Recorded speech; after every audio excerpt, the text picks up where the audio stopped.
Sa panahon ng mabilis na impormasyon at kaliwat kanang balita, kailangan mo ng isang channel na mapagkakatiwalaan, diretsyo at para sa bayan. Ito ang Balitang Pambansa, ang iyong bagong tahanan ng mainit na issue, tunay na impormasyon at mga balitang hindi mo dapat palampasin. Mula sa mga trending na kaganapan sa social media hanggang sa mga seryosong isyong pambansa. Bantay kami sa bawat sulok ng bansa para sa iyo. Hindi lang basta chismis, kundi validated news, mga impormasyon na may batayan at mga kwento ng tunay na buhay Pilipino. At kung gusto mong laging nauuna sa kaalaman, huwag kalimutang mag-like, mag-share at higit sa lahat, mag-subscribe. Dahil sa Balitang Pambansa, balita mo, boses mo, bayan natin ito.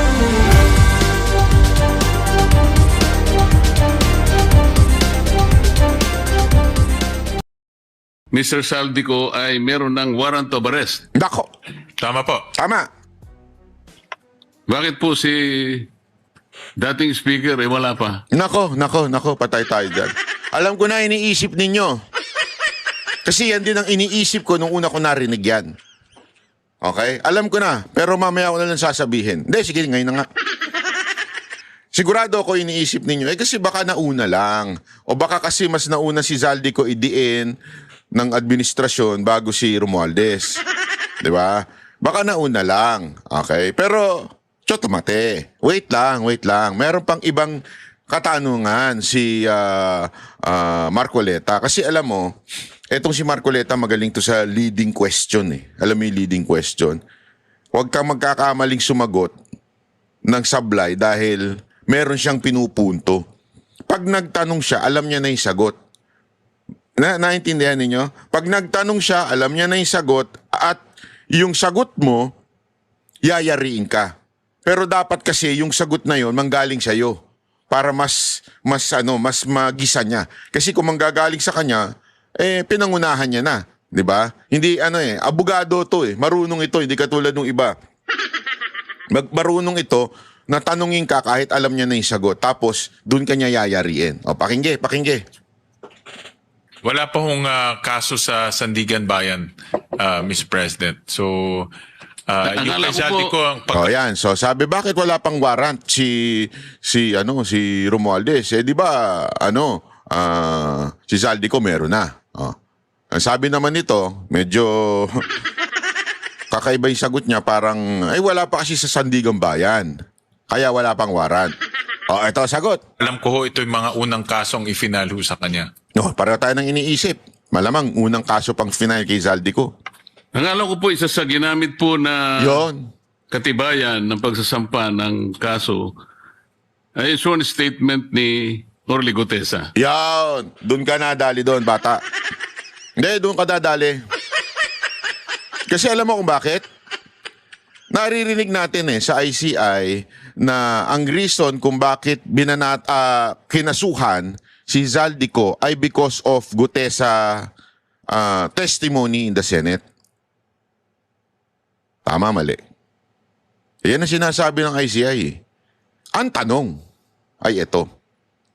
Bakit binanggit si Romualdez din ni Gutesa pero si Zaldico lang ang kinasuhan that time? Bakit nauna si Zaldico? Sabay namang binanggit ni Gutesa. Yun ang punto ni Marcoleta. Gegets nyo?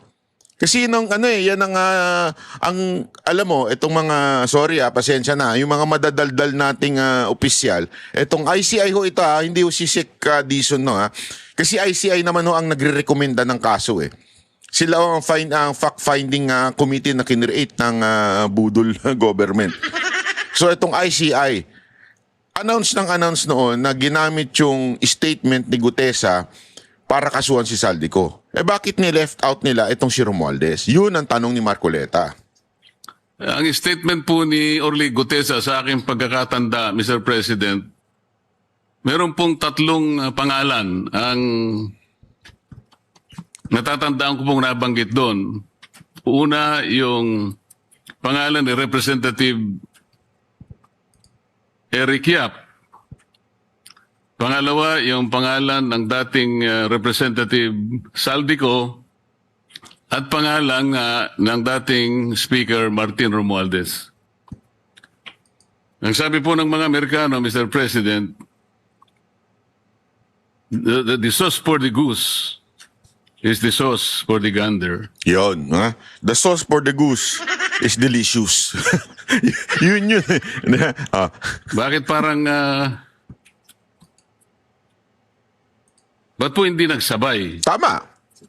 Yung kay case po ni Zaldico po, ito po yung mga naunang kaso.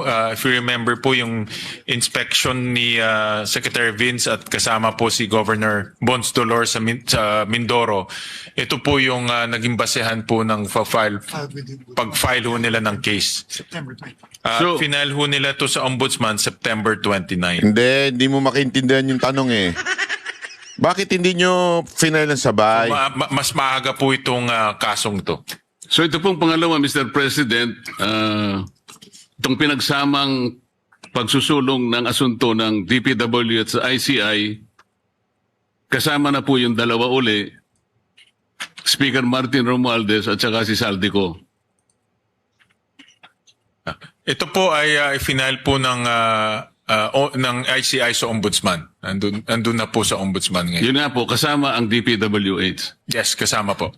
So inaasahan po ba ng DPWH na magkakaroon din po ng issuance ng warrant of arrest? Dahil isa po ang ginamit po. Nya, magandang tanong to. Magkakawarat daw ba si tingnan nga natin kung ano sasagot ng secretary ng DPWH. Inyong dokumento ay yung salaysay nga ni Orly Gutesa. Kampante po si Secretary Dizon sa kanilang mga nakalap na ebidensya. Yun. At may tiwala ho sila sa Ombudsman na magiging masino po sila sa pagtitingin ho dito sa mga ebidensya. Ito mga kababayan ha. Maganda ho itong sinabi ni Sec Bison, Vince Dizon na meron ng sapat na ebidensya. Meron ng sapat na ebidensya para kasuhan at ma-issuehan ng warrant. Kasi ganito yan, para sa kaalaman ninyo. Para lamang po sa mga hindi po alam ang kasukasuhan, alam mo yung kasukasuhan? hindi po yung sumasakit pag matanda ka na. Hindi, sa kasukasuhan, di ba ganito yan? Ipipresenta mo ngayon yung iyong complaint, tapos didinggin ngayon ng piskal. In this instance, yung ombudsman yung tumatayong parang piskal. At pag may nakita yung piskal o yung ombudsman na sa probable cause, okay? Although, sa bagong ruling ng Supreme Court, hindi lang probable cause ang hinihingi. Kailangan is yung parang probability of conviction. Kailangan meron. Okay? I am not sure kung ganun din sa ombudsman. Alright? Kasi iba yung sa piskal sa ombudsman. But still, ombudsman ang magpapasa nito o magpapasa nito ngayon dun sa court. Ano ba ang korte dyan? Yung Sandigan Bayan. Okay? So sila ang magpapasa. Ang sinasabi ni Secretary Vince Dizon, through Gatchalian, ay ang laki ng possibility na dapat mawarrant si Romualdez. Yan ang sinasabi ni Vince Dizon. Ibig sabihin, yung kanilang pag-aaral, siguro, wag na natin sabihin yung ICI kasi iba yun eh. Ito, yung sa kanyang departamento, DPWH, sa kanyang paghanap ng mga ebidensya, ay malaki ang posibilidad na magkaroon daw ng warrant. Actually, possible na. Talagang dapat magka-warrant. Ang tanong, paano ang gagawin ng ombudsman? Kasi sila bilang DPWH, magpapresenta lang sila ng ebidensya. O ito, dapat ng kasuhan yan, dapat ng i-warrant yan. So mag-i-issue ng warrant, korte na, hindi na ho yung DPWH. Ang pagkakataon nito, ombudsman at saka itong Sandigan Bayan. So ibig sabihin, somehow, yung influence ni Remulla ang mananaig dito. Naintindihan natin? Kahit anong paghahanap ng ebidensya ng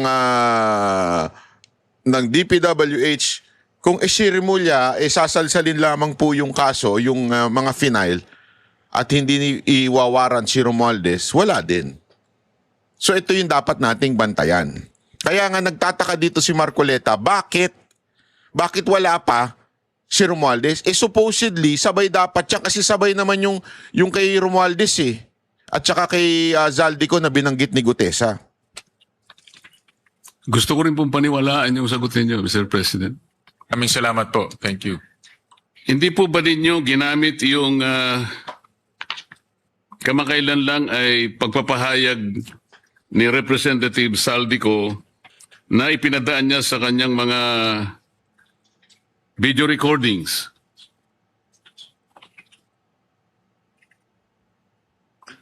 Well, Mr. President, una-una hindi ho yung sworn statement at sa video recording lang ho niya ginawa. So wala hong saysay ho yung kanyang sworn statement. Wala pong saysay yung kanyang statement, hindi pala siyang sworn. Sorry, Mr. President. Pero, Mr. President, kung inyo pong Mamarapati. susuriin yung Republic Act 6770, Oh. ito po yung charter ng Ombudsman. Kung tawagin po yung Ombudsman Act of 1989. Dito po sa Section 13 ng batas na ito, Mr. President, sinasabi po na the Ombudsman and his deputies as the protectors of the people shall act promptly as complaints filed in any form or manner. Hindi po sinasabi rito, Mr. President, na kinakailangan nakanotaryo. Kasi baka mamaya peki na naman ang nakuha niyang notaryo. So kahit na walang notaryo, in any form or manner, Nayari siya doon, ano? Yan ang sinasabi ko sa inyo Kaya talaga very good to si Marcoleta Pag siya nagtanong, alam niya na lahat yung sasagot mo. Kasi kabisado niya yung yung batas at tatablahin ka dyan sa batas. Yan, sinight niya yung ombudsman na hindi naman kailangan ng sworn statement. Importante yung mismo ng pahayag ng tao.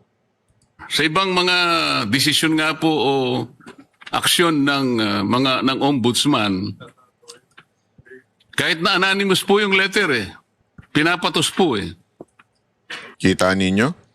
Kaya siya doon. So parang bagang sinasabi ni Marcoleta dito, itong ombudsman, talagang naglalaro. Ibig sabihin, dinidribble yung kaso ni Remulla para hindi siya mawaran. Di ba? Nako po, patay tayo dyan. Ito po hindi po letter. Hindi anonymous letter. Siya po ay nagpahayag sa kanyang mismong Facebook page. Hindi po ba ninyo naisip na baka pwede nyo i-fact-check naman? Yun. Baka may katotohanan naman. Hindi po natin sinasabing walang katotohanan o may katotohanan. Nasa sa inyo po kung mag-i-initiate po kayo ng evaluation sa kanyang mga paghahayag. Meron na po ba kayong nagawang ganong aksyon, Mr. President? Mr. President, Senator Marcoleta, ito po ay nasa discretion na po ng ombudsman. Yun ang gusto niyang palabasin. Hindi, kasi baka nagtataka kayo, bakit kaya tinatanong ni Marcoleta etong DPWH na wala namang kinalaman doon sa kaso? Actually, merong kinalaman sa kaso. Pero doon sa warrant, hindi DPWH. Ngayon, lumalabas na sabi nga ni Gatchalian, wala na po ito sa DPWH. Nasa discretion na po ng ombudsman. Sa madaling salita, si Remulla ang mabagal kumilos. Gago! Si Remulla ang nagdi-dribble. Gago! So durog na naman dito si Remulla. Gago! Sila po ang meron pong kapangyarihan kung gustuhin ho nilang imbestigahan o i-pursue itong ganitong mga statements. So, nasa kanila na ho yun. Alam niyo, Mr. President, nung isang araw lang, nandyan ang ombudsman. Nakalain yung nakalimutan kong itanong yun. Wala pa ho yung video. Wala pa ho yung video. Hindi po, maraming video na yung siya. mga naunang video. Yung mga naunang video, siguro may 3 video na po. Kasi yung mga nilabas niya may pang-4, pang-5. Pero merong unang 3 na eh. Kaya lang nung sabihin ninyo na magkaibigan naman kayo eh. Nawala ngayon sa isip ko na itanong. Mr. President? Baka ano lang ho, baka di lang ho kayo nag-almusal o Siguro nga po, dahil sa maaga Sa ho gutom kasi, siguro, maaga ho yun eh, maaga. Mr. President, kanina po ay Napaka-honest no? Sinabi na talaga eh. Nakalimutan ko yung tanong totoo po na parang nakaka-confuse, nakakagambala kung ano nga talaga yung distinction ng CPAG at saka BIP. I may dare to offer an explanation kung inyo pong mga marapatin, Mr. President. Yung BIP po naragdag po doon sa sinasabing mga convergence programs eh. Ito po kasi ay paraan para isatisfy yung Garcia-Mandanas ruling ng Korte Suprema. Kung hindi po ako nagkakamali, ito po ang approach na ginagamit para sa ganon mailatag po. Para hindi nagko-complain po yung mga local government units. Sapagkat, sa totoo lang, sa ruling po, kailangan may karagdagan silang ira. Ang ina ngayon ay tinatawag na nata. Pero sa totoo lang, sa dami po ng devolution na hinihingi naman po, hindi nila talaga mapapanagutan. Tama po, Mr. President? Posible ho yun, posible. Pero napakarami pong naging modern versions ng pork barrel. Pork barrel was outlawed by the Supreme Court several years back. Pero lumitaw po, mas marami po ngayon. Mabuti po napansin ninyo, ginoong sponsor, Mr. President, at inalis po ninyo yung PICAS. Opo, linipat ho natin yan sa DND. Pero dahil po siguro sa pagod ninyo at sa medyo hindi rin po kayo nagalmusal, Your Honor, nakalimutan po ninyo yung katuparan. Ito po yung kalsada tungo sa Palifaran, Rilis at Daungan. Ito po ay proyekto ng DOTR. Ang DOT naman, meron po siyang TRIP. Ito po yung Tourism Road Infrastructure Project. Ayan na po lumipat na po ng issue. Anyway, ito. Meron ako ipapaliwanag sa inyo. Ito, napaka-importante ho na ito Kasi dito nila babaliin yung kay Remulla. O kay Romualdez, malamang dito baliin ni Remulla. Nagigets nyo? Kasi dito napaka-importante nating tignan ng buong buo yung nangyayari. Si Zaldico, agad-agad may warrant na. Si Romualdez, wala pa. Which is the same naman yung mga facts na pinanggalingan. So, why the delay? Diyan pa lang, makikita mo na may problema itong si Remulla. Tila dinidribble niya. Pero may isa pang problema. Ano yon? Eto, panoorin nyo ito. Basahin nyo ito. Kasi nandito nakatalakay yung matinding posibleng mangyari. Eto po, yan. Nakita nyo yung balita na yan? Anong kinaugnayan yan? Malaki. Hindi para sa kaalaman ninyo. Baka kala ninyo maliit na kinaugnayan niya. Malaking kinaugnayan yan sa issue ngayon. Bakit po? Remember, eto pong pork barrel o yung tinatawag na pork scam, kay Napoles po ito Naalala niyo yun? Kay Napoles? Ito pong issue na ito ay same thing sa Ghost Project o yung Ghost Flood Control Project. Same shit, different names. Kasi ganyan ang ginagawa ng mga mambabatas ever since. Pork barrel, DAP, PDAP, paiba-iba lang ang pangalan. Ngayon, ang program, insertion, flood control project, naintindihan nyo, nag-iiba lang.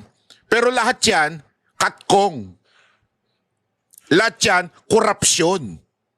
Lahat yan, pera ng taong bayan, tax ng taong bayan. Same. Nag-iba lang ng anyo para mailusot. Ano kinaugnayan ni Biason?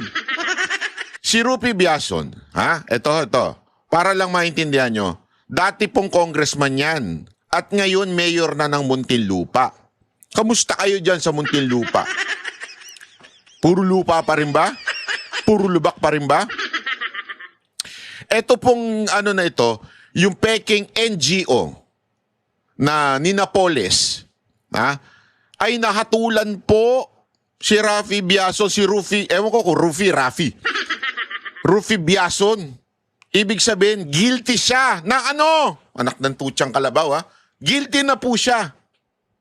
Kaya nga in-uphold. Ibig sabihin niyan, kasi nagpasa siya ng parang appeal doon sa unang conviction niya. Okay? At ano po yung conviction niya? Guilty siya sa graft. Ang nakakapagtaka, guilty siya ng graft.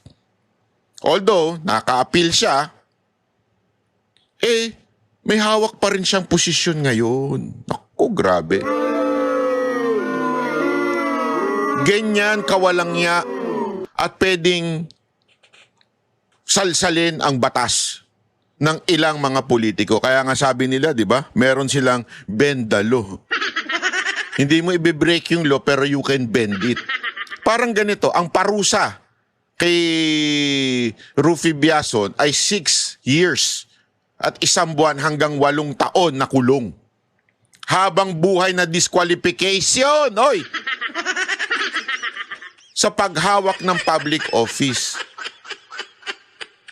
Isipin nyo hinatulang ka na ng Sandigang Bayan ng kulong at hindi paghawak ng public office, and yet, you are here, Mayor of Muntinlupa. Ang labo, Gago! Kasi nga, appeal. Appeal daw. Sige, di appeal nyo ang mukha nyo. Linawin lang natin, hindi siya guilty sa malversation, ha? Ibig sabihin, walang ebidensya na mismo ang nagnakaw o kumita mula sa pera. Pero guilty siya sa gross negligence. Sobrang kababayaan. Nako! Gago! Narinig ko na yan, mga kababayan. Narinig ko na yan. Narinig ko na yung sinabi na gross negligence ang ikakaso. Kanino yon? Kung narinig nyo. Kaya ang laki ng kinaugnayan nito sa issue ngayon. Kanino yung gross negligence na yon? Di ba yan yung sinasabi nung ni Remulla? Minine conditioning niya na yung mga tao? Na oo, sige, pero pwedeng lang yan, gross negligence. He might not directly part doon sa, o kumita doon sa flood control project o doon sa insertion, pero gross negligence. I'm not sure kung si Remulla nagsabi niyan o ICI. I think it was ICI, sorry. Para sure lang alam ko ICI. So yun yung parang sinasabi na gross negligence lang ang ikakaso kay Romualdez. So ibig sabihin, mga kababayan, lusot pa rin po siya dito. Malaya pa rin siya. Katulad na nangyayari ngayon kay Rufi Biason. Mayor pa rin ng Muntinlupa ang kapal ng mukha. Gago! Hindi. Ewan ko sa inyo, mga taga Muntinlupa, bakit nyo binoboto to? Isipin nyo to Nakasuhan, ito po'y guilty. Ayan po, guilty po siya. Guilty siya ng gross negligence. Sa Tagalog, sobrang kapabayaan. Pabaya pala siyang ama. I mean, ama ng ng distrito niya noon, bakit nyo binotong ama ng Muntinlupa? Anak kayo ng... Tapos magagalit kayo pag may mga hindi nagawa dyan sa City Hall, hindi nagawa dyan sa Muntinlupa. Huwag na kayo magalit. Ano na yan, guilty na yan eh. Hindi po ako nagsabi na guilty siya ha, Sandigang Bayan po yan. Yan po'y report, siya po'y guilty. Bakit ninyo binoto pa? Sobrang pabaya nga siya doon sa distrito niya. Kaya nga siya naging guilty. Tapos gusto nyo pabayaan din kayo sa Muntinlupa? Ay kasalanan nyo na yan, ba't nyo binoto yan? Ako'y nagsasalita lamang na ayon sa sa report ng Philippine Star. At yan po'y may hatol. At ito, para lang sa kaalaman ninyo, noong November 2025, ayan, sinubukan niyang ipa-reverse ang hatol, kaya nga siya nag-appeal. Pero, ano ginawa ng Sandigang Bayan? Ayan, upholds. Ibig sabihin sa Tagalog, tinanggihan ng Sandigang Bayan. Kaya nanatili ang conviction. Yun. Gago! So, ibig sabihin, na-double whammy siya. Hindi lang pala isang beses. Ibig sabihin, hindi ko sinasabing dalawang hatol ha. Ang sinasabi ko, sinubukan niyang mag-appeal. Sinubukan niya sabihin na hindi kasi mali yung decision kasi maybe siguro he presented another I do not know evidence pero still the Sandigan Bayan upholds yung decision nila. Hindi, guilty ka pa rin. Gago! Although ngayon nag-appeal siya sa Supreme Court. Okay? May last chance siya. Pero habang hindi binabaligtad ng SC, valid ang conviction. Malinaw na malinaw. Ha? Sabi nga dito, bakit hindi siya guilty na magnanakaw? Ayon sa batas, opisyal na gobyerno may responsibilidad na siguraduhin na ang pera na napupunta sa totoong proyekto. Hindi ghost project. Pinabayaan ni Rufy yun. Ha? Tapos, eto pa matindi.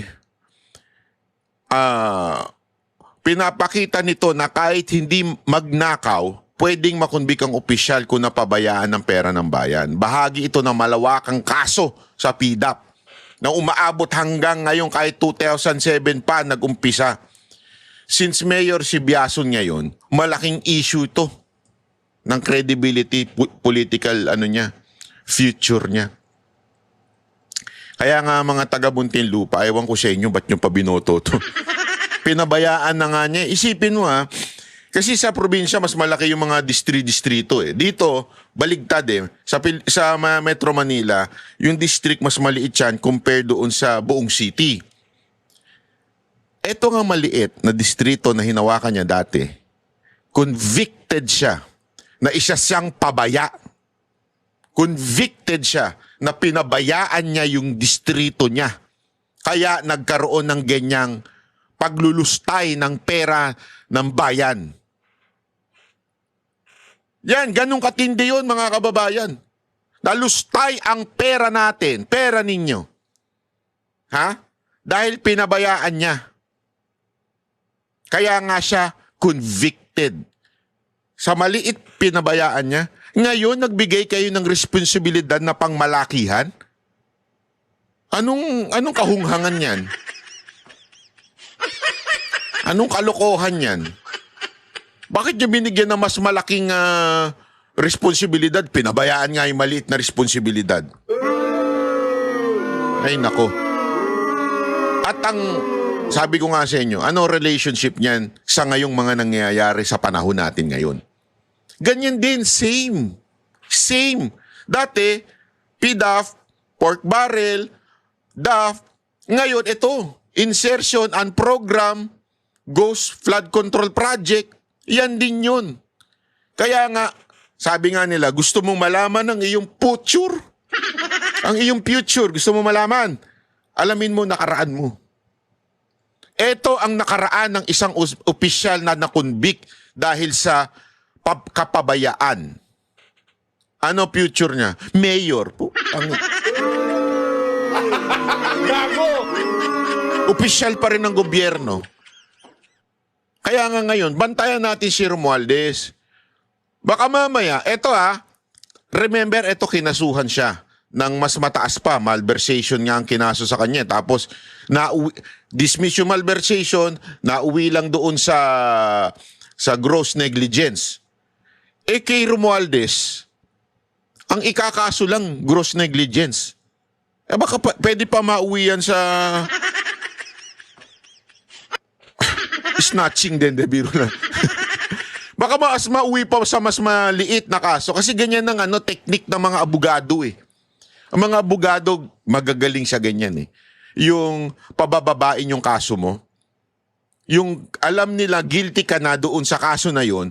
Kaya lang, ang gagawin nila, mamanipulahin nila yung perspective, yung mga facts, para bumaba yung kaso mo at mas mababa lang yung hatol. Kaya nga ako dati pa dati pa akong nag-react doon sa narinig ko na parang ang ikakaso lang kay Romualdez gross negligence lang, di ba? Kaya sabi ko, nako, lokohan na naman ito. Ay nako. Ito pa. Ito pa ha, meron pa yung banat dito si hindi ko lang nailagay. Wait lang. Chotomate. Meron na isa pang banat itong si Marcoleta. Lupit talaga nito ni Marcoleta. Hindi talaga nasayang ang boto natin dito. Di ba? Hindi naman siya hindi ko naman sinasabi yung iba nasayang pero dito hindi nasayang boto natin. Eto. Pakinggi. Yuan. May I know the name of the current head of the LTO, Mr. President? Assistant Secretary Marcus Lacanilao, Your Honor, is the new head of the LTO. May we know, Mr. President, if the current LTO head has been trained in the transportation sector to merit replacement of Attorney Vigor Mendoza, the last one that I knew to be the head of the LTO.